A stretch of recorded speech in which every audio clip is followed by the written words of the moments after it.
einander vergessen, wie wir lachen. Was wär, wenn sich jeder gesund nährt? Herz spielt aber fair, wer wird Millionär? Was wär, wenn's keine Grenzen gäbe und alles Geld ist weg? Zu viel banklich Geschäft.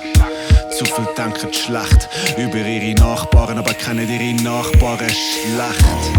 Was wär eine Welt ohne Liebe? Das kann nur eine Welt voller Krieg sein. Was wär, wenn wir uns mal in den Arm nehmen, beieinander sind und miteinander reden?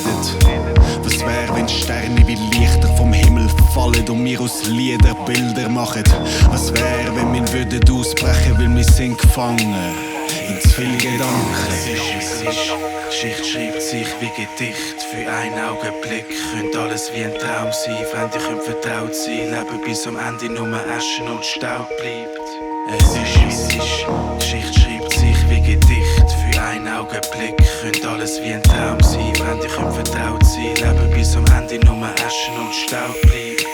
Was wär, wenn unsere schöne Welt, die sich zusammenbricht? EMP, Bomben droppen, Krieg in der Gegend ist. Was wär, wenn dein Haus gerade am Brennen ist? Draussen schreit ein Kind, das sich von Mami gerade am Trennen ist. Was wär, wenn ein Donald Trump Präsident wird? Das Volk von den Medis fressen, klinisch resistent wird. Was wär, wenn du arm und nicht reich bist? Nimmst, was nicht dir ist, es geht aus dem Gleichgewicht. Was wär, wenn der Frieden keine Lösung wär? Was wär, wenn der Teufel nicht das Böse wär? Was wär, wenn wir nicht allein auf der Erde sind? Im Untergrund Aliens, die von uns am Lernen sind. Was wär, wenn du fake und nicht real bist? Du blendest und täuschst und bist auf sie neidisch. Was wär, wenn das, was sich bitte wahr wird und die Welt über Nacht überrascht wird? Was wär, es ist, Geschichte schreibt sich wie Gedicht. Für einen Augenblick könnte alles wie ein Traum sein. Fremde können vertraut sein, leben bis am Ende nur Aschen und Staub bleibt.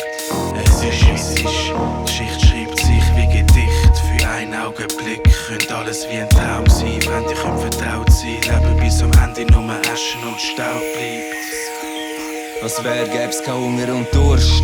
Das ist nicht lustig, schau's geht um die Wurst. Wer jung ist, zieht fort und wer alt ist, bleibt zurück. Sprich, wer schwach ist, kommt's kurz. Was wär, wenn eine Grenze wieder eine Grenze ist? Wie im Zweiten Weltkrieg, schau, so schnell ändert sich's. Während das Thema eskaliert, weil mit Saudi-Arabien herrscht noch immer Krieg. Was wär, wenn ein Flüchtling nicht mehr ein Mensch ist und es mit der Solidarität von Deutschland zu Ende ist? Was wär, wenn sich Fukushima wiederholt, gleichzeitig an verschiedenen Orten und Generationen von missbildeten Kindern der Preis sind für den fehlenden politischen Willen? Was wär's, würde uns tatsächlich gelingen, das Rad neu zu erfinden und all das zu verhindern?